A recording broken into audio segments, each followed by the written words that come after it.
We are counting down the 10 most dangerous small planes that beginner pilots should avoid. From training aircraft that punish the slightest mistake, to vintage classics and high-performance singles that give no second chances, these planes have flight characteristics or design quirks that can overwhelm anyone with less than 500 hours.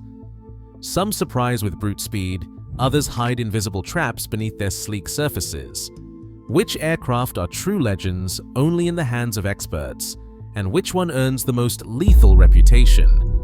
Let us begin the countdown with number 10. The Grumman AA1 Yankee draws in new pilots with its low price and fighter-style canopy. Its promise is speed and style on a budget. But beneath that appeal is a wing that refuses to forgive mistakes. Unlike the Cessna 122, which tends to float gently if you come in a little fast or high, the AA1's laminar flow wing has a sharp edge. When power comes off, the airplane does not glide, it sinks. Hard. The pilot's operating handbook calls for a final approach speed of 65 to 68 knots, about 1.4 times its stall speed of 46 knots. That margin is not just a suggestion. Drop below it or flare even a few feet too high, and the Yankee drops out from under you. Instructors tell stories of students who tried to land like they would in a 172, only to slam the gear or bounce off the runway. Even a little rain or a few bugs on the leading edge can trip the wing's smooth flow, doubling drag and making the sink rate worse. The AA1 is not a bad airplane, it just demands precision. For a beginner, that demand can be ruthless. Stick to the numbers and leave yourself no room for error. The Piper Tomahawk was built for training, but its reputation comes with a warning. Students love the roomy cockpit and the wraparound view, but the real lesson starts when the airspeed drops. Just before the stall, the Tomahawk's tail begins to vibrate, an unmistakable shudder called oil canning. For seasoned instructors, this is a cue to recover, but for many beginners, that sudden shake feels like something is breaking. Panic sets in. Instead of kicking in opposite rudder and relaxing the yoke, they freeze. The next moment, the wing drops hard and the airplane spins. Records from the NTSB show that a 1-second delay after that first shudder often means the spin becomes fully developed. Between 1978 and 1985, a string of fatal student accidents shared the same pattern. Tail shakes, pilot hesitates, and the Tomahawk enters a spin from which there is no recovery at low altitude. The lesson is simple but brutal. Recognize the warning, act instantly, and never wait for the airplane to fix itself. In the Tomahawk, hesitation is the real killer. The Luscombe 8 draws pilots in with its polished aluminum and vintage charm, promising classic stick and rudder flying. But the danger does not come from the air, it waits on the runway. The secret is in the landing gear. With a track under 6 feet wide, the Luscombe is the definition of unstable on the ground. Even a small amount of drift at touchdown, just a few degrees off the runway centerline, can trigger a ground loop in less than half a second. The plane snaps sideways, pivoting around the gear so fast that most beginners are passengers, not pilots, by the time it is over. Instructors drill ground loop recovery as part of tailwheel endorsements, but the Luscombe geometry leaves almost no room for error. NTSB records and instructor logs show that the majority of mishaps happen at taxi or landing speeds, low energy but high cost. Bent props, collapsed gear, and bruised egos are common outcomes. The lesson is blunt. In the Luscombe, discipline is not optional. Perfect runway alignment and constant rudder work are mandatory. For a rookie, the risk is not spinning out of the sky, it is losing control before you ever leave the ground. The Globe Swift catches the eye with its polished lines and compact frame. It looks like a mini P-51 Mustang, promising adventure and style for a fraction of the price. But beneath that cool factor lies a wing ready to punish the slightest mistake. The Swift's original wing design is notorious for a stall that does not just drop straight ahead. In a tight base to final turn, especially with more than 30 degrees of bank, the inside wing can quit first, rolling the airplane violently toward the ground. Pilots who enter the pattern low and slow, thinking they can coax it around like a Cherokee, find themselves upside down in seconds. NTSB accident dockets tell the same story again and again. Pilots turning final at 45 knots indicated just below the safe margin, with the ground less than 200 feet away. There is no time or altitude to recover. The roll-off is abrupt, not a gentle mush, but a snap. One wing stalls, the other keeps flying, and the airplane flips. Survivors are rare. Instructors warn students to fly a wide pattern and keep the speed up, never letting airspeed bleed off in the turn. The swift rewards precision and punishes complacency. For beginners, it is not the runway that is dangerous, it is the corner before it. The lesson is simple: respect the wing, keep your pattern wide, and never trust the ground to save you if you get slow. The Mooney M20 draws pilots with a promise: cruise at 160 knots on the fuel burn of a trainer, all wrapped in a sleek, efficient package. For many, it is the first step into the world of real speed, a personal airliner you can park in a T-hangar. But the Mooney's greatest strength is also its trap. That slippery airframe, designed for efficiency, refuses to slow down. Approach the runway just 20 knots too fast, and the airplane floats, eating up thousands of feet of pavement. Push it another 30 knots over the recommended 80 kIAS, and the trouble compounds. The rookie mistake comes next, forcing the plane onto the ground. The nose bounces, the tail drops, and the Mooney begins to porpoise, skipping down the runway like a flat stone. Each bounce gets worse.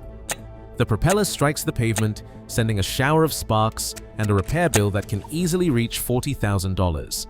NTSB records and CFI transition syllabi both warn that most Mooney landing accidents involve pilots arriving 30 to 50 knots hot, then trying to salvage the landing instead of going around.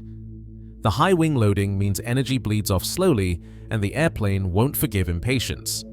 The lesson is simple: manage your energy, respect the approach speed, and never be afraid to go around.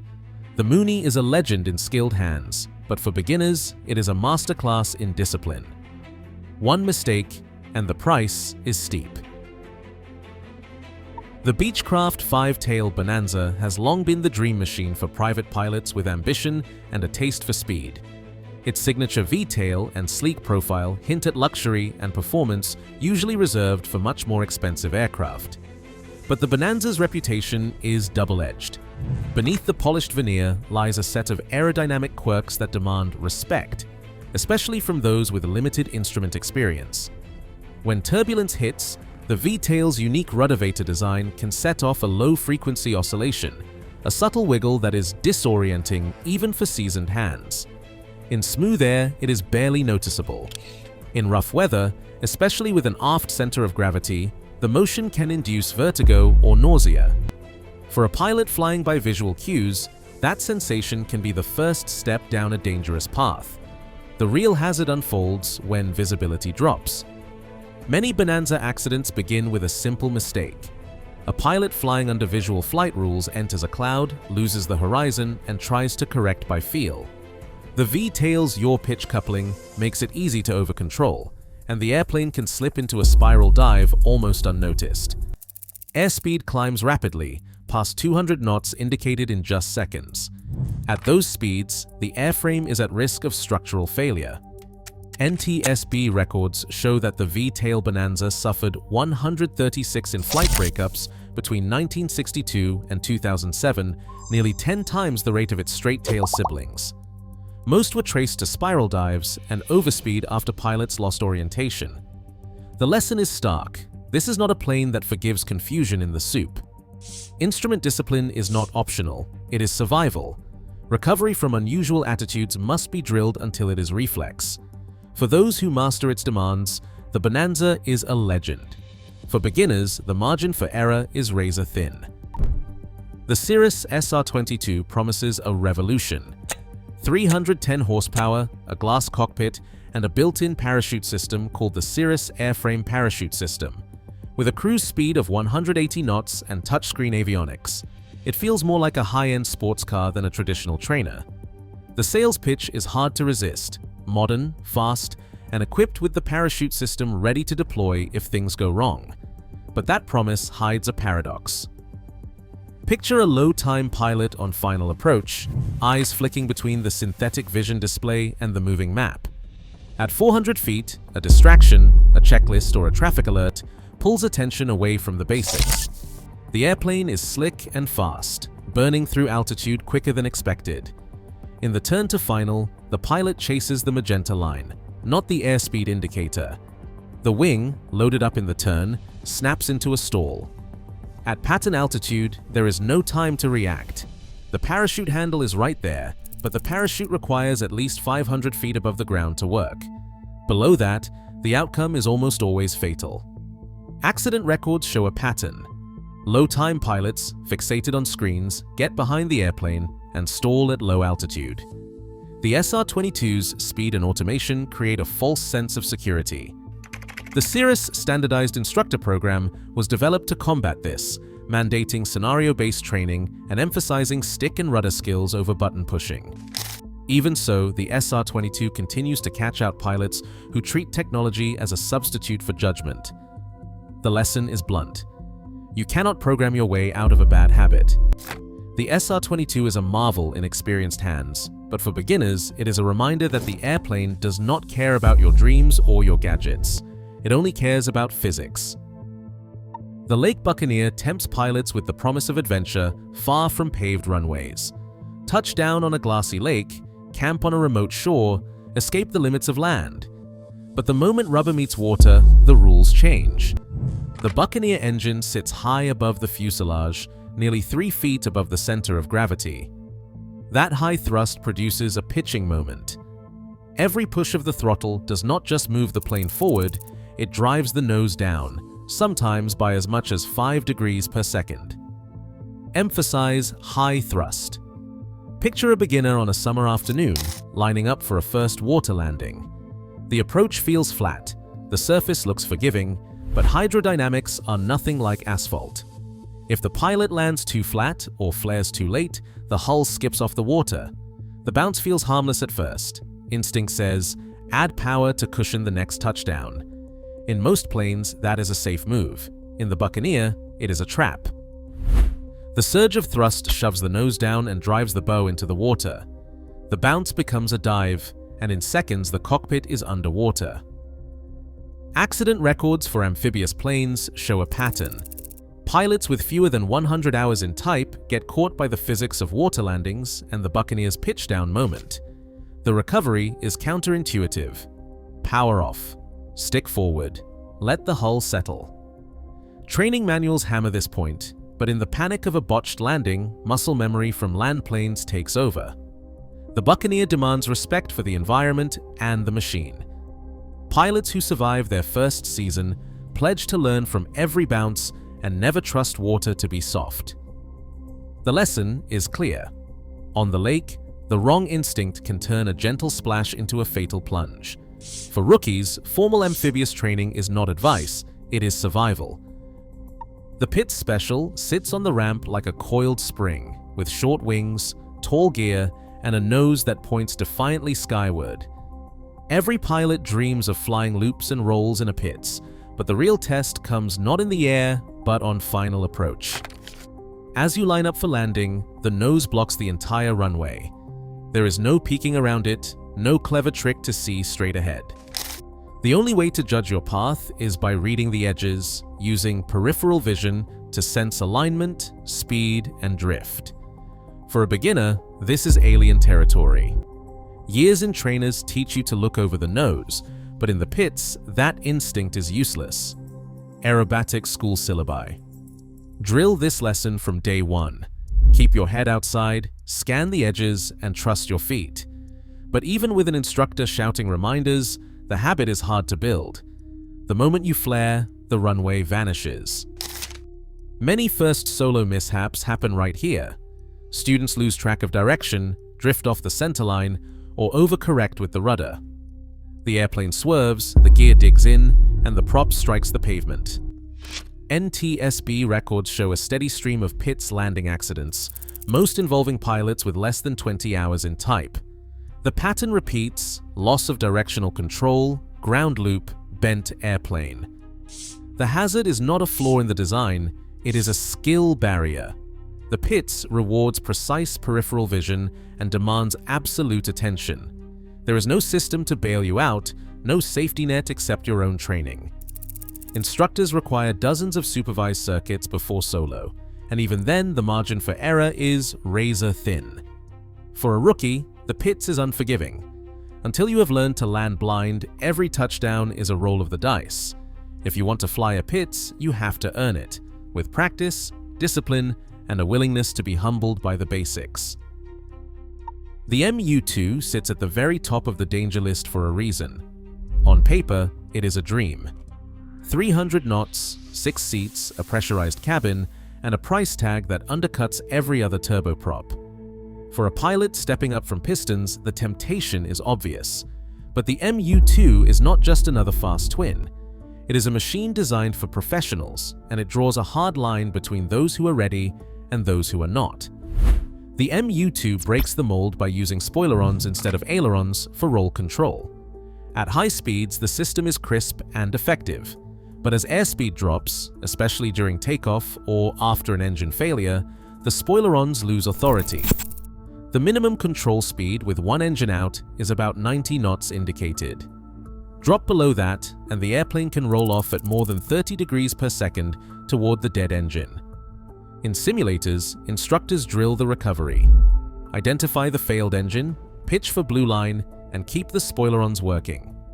In real life, that window is measured in seconds. Get distracted, let the speed decay, or mismanage the trim, and the airplane will snap into a roll that is almost impossible to stop. Accident records tell the story. Before 2006, the MU-2 suffered a series of high-profile crashes, most traced back to pilots who treated it like any other twin. The FAA stepped in with Special Federal Aviation Regulation 108, a rule that makes type-specific training mandatory for every MU-2 pilot with no exceptions. The syllabus is exhaustive: ground school, simulator time, engine-out drills, and recurrent checks every year. Insurance companies will not touch you without proof of completion. Since the regulation took effect, the fatal accident rate has dropped by more than half. In Europe, where similar training was always required, the MU-2 safety record matches that of the King Air. The lesson is absolute. The MU-2 is not for beginners, not for weekend warriors, and not for anyone who is not current and sharp. The airplane demands daily proficiency and respect for the numbers. Professional pilots call it a legend. For everyone else, the message is clear. There is no shortcut, no forgiveness, and no second chances. The FAA does not just recommend training. The FAA requires it by law. In the MU-2, the margin for error is professional, not personal. Across all 10 planes, one pattern stands out. Unforgiving aircraft punish inexperience, not carelessness. The real danger isn't mechanical failure. It's the narrow margin for error when skill and instinct haven't caught up with capability. For beginner pilots, choosing the wrong machine turns a license into a liability. In aviation, the plane doesn't forgive hope, it demands respect. Fly the airplane you're truly ready for, not the one you dream about.